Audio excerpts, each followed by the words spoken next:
दोस्तों रिसेंटली भारत और United states of America के बीच में ट्रेड डील को लेकर नेगोशिएशंस चल रहे हैं, बातचीत चल रही है। दोनों ही देश म्यूचुअल बेनिफिशियल एग्रीमेंट करना चाहते हैं, बट इस बीच में यूनाइटेड स्टेट्स ऑफ अमेरिका वही कर रहा है जो वो हमेशा करते आया है, प्रेशर करना दूसरी कंट्रियों को अपने खुद के बेनिफिट के लिए। और अब United states of America Amazon और वॉलमार्ट जैसी कंपनियों को भारत के अंदर फुल मार्केट एक्सेस देने के लिए इंडिया को प्रेशर कर रहा है। पर दोस्तों सवाल ये उठता है कि भारत अमेजॉन और वॉलमार्ट को फुल मार्केट एक्सेस देना क्यों नहीं चाहता? यहाँ पर क्या इशू उभर के आ रहे हैं? भारत ने अभी तक मार्केट एक्सेस नहीं दिया है, तो क्या भविष्य में हम लोगों को देना चाहिए या नहीं देना चाहिए? हर चीज़ को मैं वेदिक चौहान डिटेल में आप लोगों के साथ में चर्चा करूंगा। बट उसके पहले आप लोग मेरे साथ में साथ टेलीग्राम ग्रुप के ऊपर जुड़ सकते हो। मेरे क्लास की अपडेट, पीपीटी, पीडीएफ सब कुछ आपको यहाँ मिल जाएगी। यूपीएससी सीएससी की तैयारी करना है, इंडिया के टॉप एजुकेटर से ऑफलाइन क्लास के अंदर पढ़ना है, तो आप लोगों के पास में बहुत अच्छा मौका है। अगर आप लोग ऑफलाइन क्लासेस के अंदर जुड़ना चाहते हो तो आप इस नंबर पे कांटेक्ट कर सकते हो कि अनअकैडमी के offline centre already Delhi, Karol Bagh, Mukheria के अंदर, प्रयागराज, सिविल लाइन, बिहार के पटना के अंदर खोले जा चुके हैं। इसके अलावा मंथली करंट अफेयर्स की magazine, previous year question, prelims के मॉक टेस्ट, एनसीईआरटी के नोट्स की समरी और इंडिया ईयर बुक की summary free of cost download करना है तो नीचे डिस्क्रिप्शन के अंदर मैंने लिंक दी है, वहां से आप लोग डाउनलोड कर सकते हो। चलिए दोस्तों, समझने का प्रयास करते हैं यहाँ पर क्या हुआ है। देखो, यूनाइटेड स्टेट्स ऑफ अमेरिका और भारत के बीच में जो म्यूचुअल बेनिफिशियल ट्रेड टॉक्स हैं वो एकदम टॉप गियर पे डाली जा चुकी हैं। 23 अप्रैल के दिन भारत के चीफ नेगोशिएटर अमेरिका जाएंगे भी सही और वहां पर डिस्कस भी करेंगे कि किस तरीके से हम इस ट्रेड डील को 90 दिनों के अंदर अंदर कंप्लीट कर सकते हैं।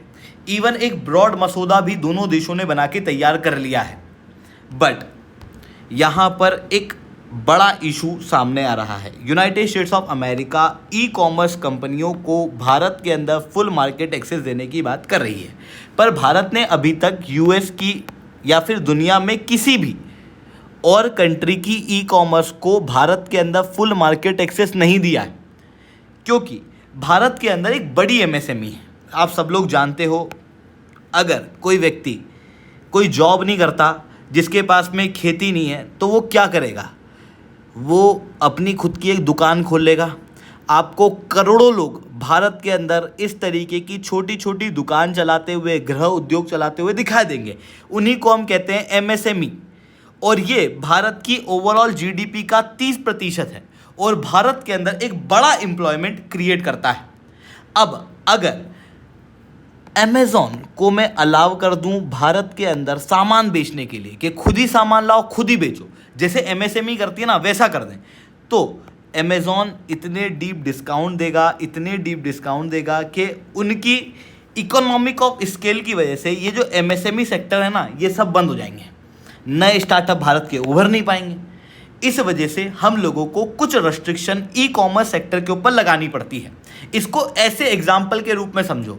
पहले आप लोग देखते होंगे रिचार्ज का सिस्टम, फ़ोन में हम रिचार्ज कराते हैं, कई सारी दुकानों पे जाके आप रिचार्ज कराते थे या फिर वो टॉपअप लेके आते थे जिसको घिसते थे। धीरे धीरे क्या हुआ, फ़ोन पे आ गया, पेटीएम आ गया, जहां पर रिचार्ज की सुविधा अवेलेबल हो गई। तो अब आप दुकान पे जाके रिचार्ज नहीं कराते, अब आप फ़ोन पे से डायरेक्ट रिचार्ज करा लेते हो। इसकी वजह से लाखों दुकानदार का नुकसान हो गया ना।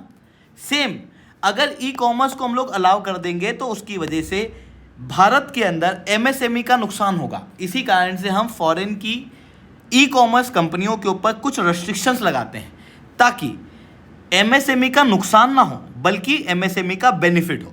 और ये रेस्ट्रिक्शन क्या है, अब थोड़ा सा इसे समझने का प्रयास करना। भारत के अंदर जितनी भी फॉरेन से आई ई कॉमर्स कंपनियां हैं वो मार्केट प्लेस बेस्ड हो सकती है, इन्वेंट्री बेस्ड नहीं हो सकती। मतलब कि जितनी भी ई कॉमर्स कंपनी है जैसे अमेज़ॉन है, ये लोग अपने खुद के बनाए हुए प्रोडक्ट मार्केट में नहीं बेचेंगे। ये केवल और केवल एक मार्केट प्लेस है जहां पर इंडिया के ही सेलर अपने आप को रजिस्टर करेंगे और फिर यहाँ से कस्टमर जो है वो खरीद लेंगे। बेसिकली ये भारत की एमएसएमईज और सेलर्स के लिए एक प्लेटफॉर्म है जिसके जरिए वो अपना सामान एक जगह से दूसरी जगह कस्टमर्स को बेच सकते हैं। तो यहाँ पर हम लोग इसके जरिए क्या कर रहे हैं, जो भारत की एमएसएमईज हैं उनको प्रोटेक्ट कर रहे हैं, जो छोटे छोटे बिजनेसेस हैं उनको प्रोटेक्ट कर रहे हैं। साथ में बिजनेस टू कस्टमर अमेज़ॉन या कोई भी कॉमर्स कंपनी डील नहीं कर सकती, ये बिजनेस टू बिजनेस ही डील करती है। और इसी कारण से हम लोग भारत के अंदर जितने भी छोटे व्यापारी हैं उनको प्रोटेक्ट कर पाते हैं। इवन डिस्काउंट के अंदर भी कुछ रेस्ट्रिक्शंस लगाई गई हैं ताकि लोग ऑफलाइन जाना बिल्कुल बंद ही नहीं कर दें। जैसे जो भी सेलर हैं जो अपना सामान अमेज़ॉन पे बेचते हैं उनके पास में इंटरनेट की सुविधा उपलब्ध है, पर भारत के अंदर तो डिजिटल डिवाइड भी बहुत ज़्यादा है। तो ऐसी कंडीशन में कई सारे सेलर्स ऐसे भी हैं जो अमेज़ॉन के ऊपर नहीं हैं, तो फिर लोग जो हैं वो ऑफलाइन नहीं जाएंगे, तो ऐसे लोगों का नुकसान हो जाएगा ना। इस वजह से डिस्काउंट्स के ऊपर भी रेस्ट्रिक्शंस लगाए गए हैं ताकि ऐसे लोग जो कि ई कॉमर्स प्लेटफॉर्म पे नहीं भी हैं उनके पास भी कस्टमर्स रहें। इवन जो ई कॉमर्स कंपनियां एक्सक्लूसिव डील्स कर लेती हैं, जैसे आप मोबाइल फ़ोन के अंदर देखते हो कोई सा एक पर्टिकुलर मोबाइल फ़ोन आता है वो केवल अमेज़ॉन पे ही मिलेगा या वो केवल फ्लिपकार्ट पे ही मिलेगा, उसके ऊपर भी रेस्ट्रिक्शंस जो है वो लगाई गई हैं। इवन जितनी भी फॉरेन की ई कॉमर्स कंपनियां हैं उनके ऊपर डाटा लोकलाइजेशन की भी रेस्ट्रिक्शन है, मतलब जितना भी डाटा उनके पास कलेक्ट होगा वो डाटा इंडिया में ही स्टोर होना चाहिए, किसी और देश के अंदर जाके स्टोर नहीं होना चाहिए। इस तरीके की रेस्ट्रिक्शंस लगाई गई हैं और कंप्लीट मार्केट एक्सेस फॉरेन की ई कॉमर्स कंपनियों को भारत का नहीं दिया गया है।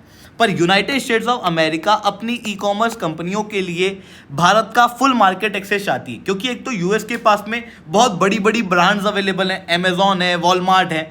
दूसरी तरफ भारत का जो ई कॉमर्स का मार्केट है वो बहुत तेज़ी से ग्रो हो रहा है। आज के समय पे ये $125 बिलियन का है और आने वाले समय में लगभग ये 2027 तक $191 बिलियन का हो जाएगा। लगभग हर साल 19% की ग्रोथ ई कॉमर्स के अंदर देखने को मिल रही है और इसी कारण से यूएस भारत के ई कॉमर्स के मार्केट को अपनी खुद की कंपनियों के लिए सिक्योर करना चाहता है।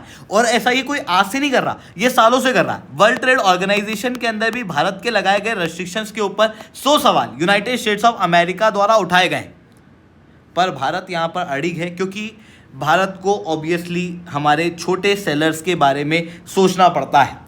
और भारत एक बार को अगर सोच भी ले कि हम अमेरिका की ई कॉमर्स कंपनियों को भारत के अंदर ओपनली अलाउ कर देंगे, तो दिक्कत यह है कि यूएस की ई कॉमर्स कंपनियां इन चीज़ों के लायक भी नहीं, क्योंकि ये अपनी मार्केट डोमिनेंस का बिल्कुल मिसयूज करती है। और इसके आप कई सारे केसेस देखोगे। फॉर एग्जाम्पल $39 मिलियन की पेनल्टी भारतीय कोर्ट ने अमेज़ॉन के ऊपर लगाई थी ट्रेडमार्क के मिसयूज के लिए।